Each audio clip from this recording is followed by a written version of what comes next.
21 August grenade হামলার ঘটনায় হত্যা ও বিস্ফোরক দ্রব্য আইনের মামলায় মৃত্যুদণ্ডপ্রাপ্ত সাবেক স্বরাষ্ট্র প্রতিমন্ত্রী লুৎফুজ্জামান বাবর এবং যাবজ্জীবন দণ্ডপ্রাপ্ত বিএনপির ভারপ্রাপ্ত চেয়ারম্যান তারেক রহমান সহ সব আসামিকে খালাস দিয়ে হাইকোর্টের রায়ের বিরুদ্ধে লিভ টু আপিল করেছে রাষ্ট্রপক্ষ। 19 মার্চ বুধবার পৃথক আবেদন আপিল বিভাগের কার্যতালিকায় রয়েছে বলে জানিয়েছেন আসামি পক্ষের আইনজীবী শিশির মনির। এর আগে বিচারপতি AK আসাদুজ্জামান ও বিচারপতি সৈয়দ এনায়েত হোসেনের হাইকোর্ট বেঞ্চ 1 ডিসেম্বর ওই রায় দেন। এই রায়ের পূর্ণাঙ্গ অনুলিপি প্রকাশ করা হয়। এরপর রাষ্ট্রপক্ষ পৃথক লিভ টু আপিল করে।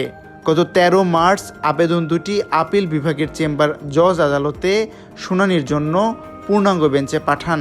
2004 সালের 21 আগস্ট বঙ্গবন্ধু অ্যাভিনিউয়ে আওয়ামী লীগের সমাবেশে ভয়াবহ গ্রেনেড হামলাটি চালানো হয়।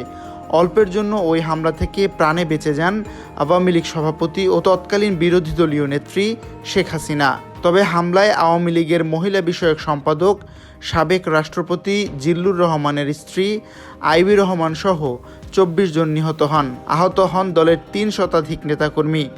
ঘটনার পরদিন মতিঝিল থানায় হত্যা ও বিস্ফোরক দ্রব্য আইনে দুটি মামলা করা হয়। বিশাল নিউজ ডেস্ক।